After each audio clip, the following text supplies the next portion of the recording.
Hello everyone and welcome back to my channel. So for today's video guys ay magluluto na naman ako ng bagong recipe. So gagamit ako ng beef tendon belly. So ayan ang aking beef tendon belly at nahugasan ko na siya. So ito guys ay bagong recipe ko na naman. At ayan na nga guys, nahugasan ko na siya. And of course, gagamit ako ng ginger. So ready na ang aking ginger. So gumamit lang ako ng 3 slice ng ginger. So sa pagluluto ng beef guys, kailangan gagamit tayo ng ginger para matanggal man lang konti ang kanyang amoy. So ayan, at pwede na nating ilagay ang ating beef tendon belly. So marami to siya guys, 2 pack yung binili ng amo ko, pero isa lang ang ating gagamitin at ito guys ay fresh. So fresh to siya guys na beef tendon belly. Hindi ako kumakain ito guys, pero paborito ng mga amo ko, kaya ipi-perfect ko to. This time ay gagawa ako ng beef tendon belly stew. Yan, it's a Cantonese recipe guys.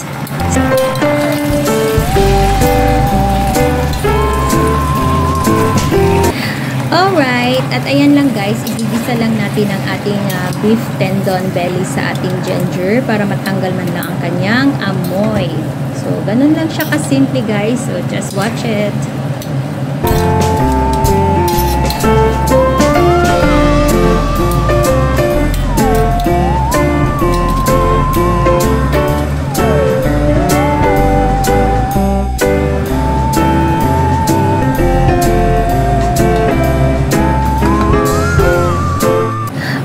So this time ay nag-iba na ang kanyang kulay, so pwede na nating lagyan ng paminta or tinatawag nilang pepper powder. So it's up to you guys kung gaano karami ang ilagay mo. So sa akin naman ay natatansya ko lang siya guys.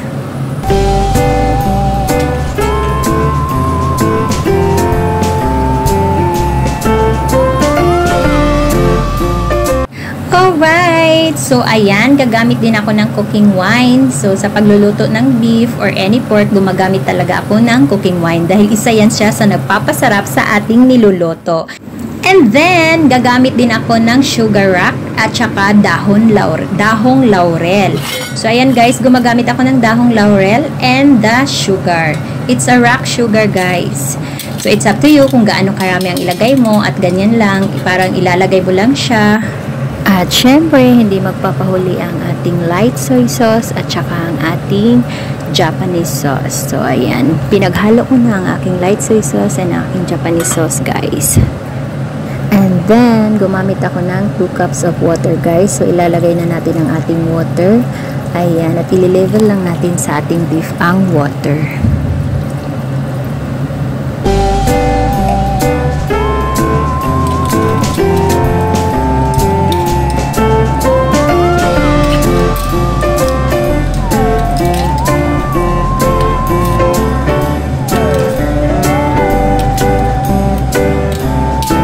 Alright, at pwede na natin siyang takpan at hayaan natin siyang kumulo ng kumulo para lumambot ang ating beef.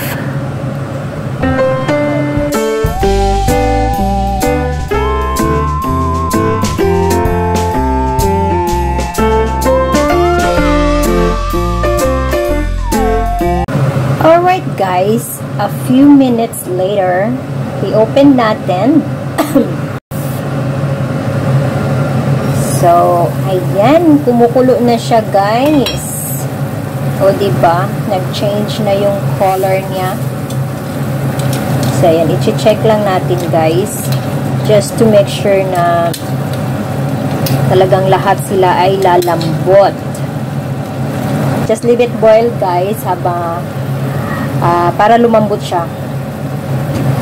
Just cover it again, guys. So, ayan, while waiting na lumambot ang ating beef, i-prepare na natin ang ating mga iba pang sangkap na ating gagamitin for this recipe. Sa pagluluto natin ng beef today, ay gagamit tayo ng onion. So, konti lang yung onion na ginamit ko, guys. And then, gumamit ako ng 2 potato, 1 carrots, and of course, the celery.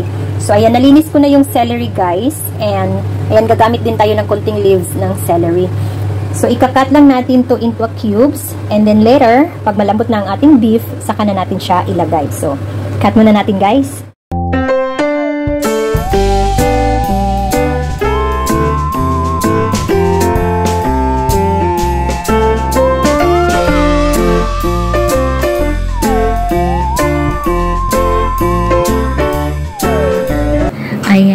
guys, at i-check na natin ang ating beef. So, ayan.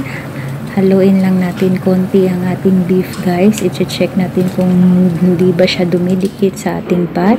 And this time, guys, pwede na natin ilagay ang ating onion. So, onion muna ang ating ilagay, guys.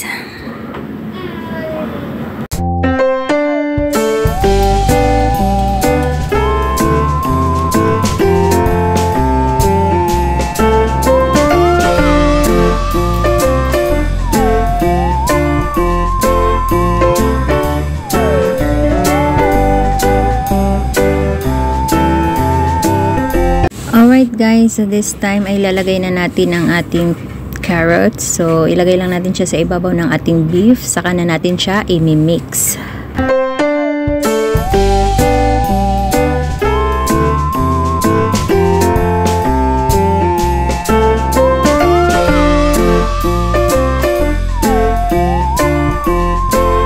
Alright, just cover in a few minutes guys before natin ilagay ang ating potato. Alright, so ilalagay na natin ang ating potato. So, ayan, hayaan lang na ganyan guys at ilagay natin sa ibabaw ang ating potato. So, ganito lang siya guys.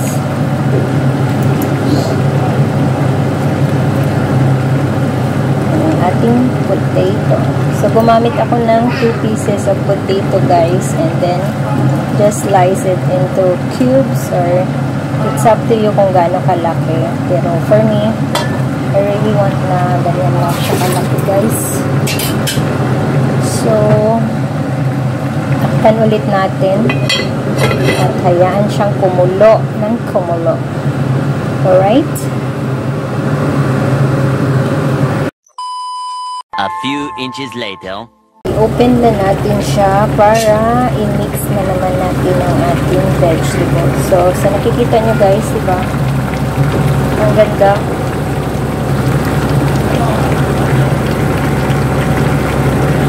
So, i-mix lang natin siya.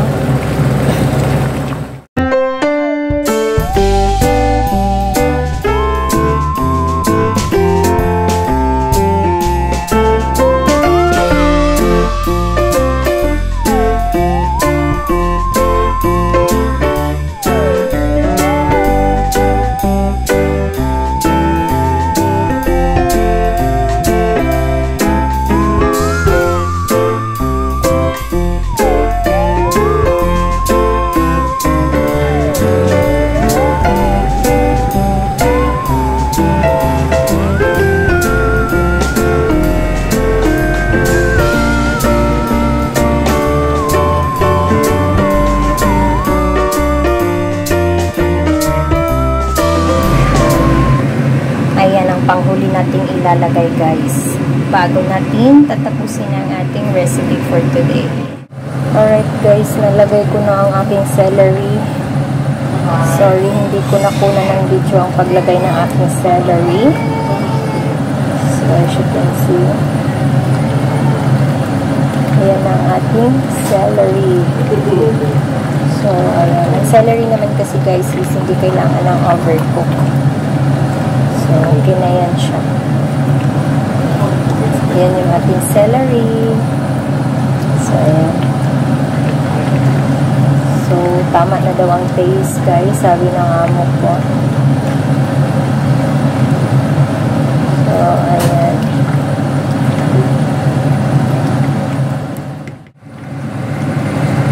At ilalagay na natin yung ating dahon to end up.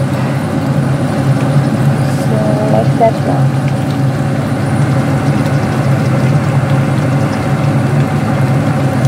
So anyway guys, isi-serve pala to na ganito lang siya. So hindi na siya kailangan tanggalin sa pot. Serve like this lang siya. Alright. Okay, green.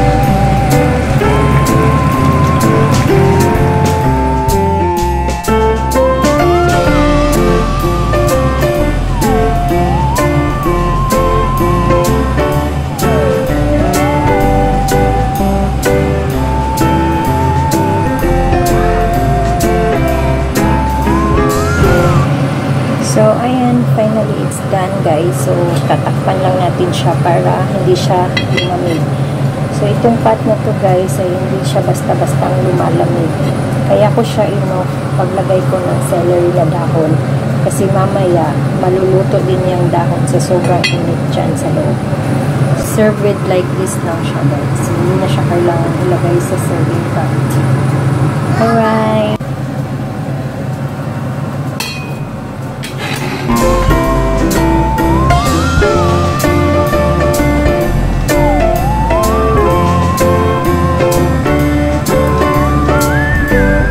Alright, so finally it's done. So naluto na ang ating recipe for today. It's Cantonese beef tendon belly stew. So ayan na guys. So sa hindi pa nakasubscribe sa akin guys, please don't forget to like and subscribe to my channel and hit the notification bell icon below so you'll be updated.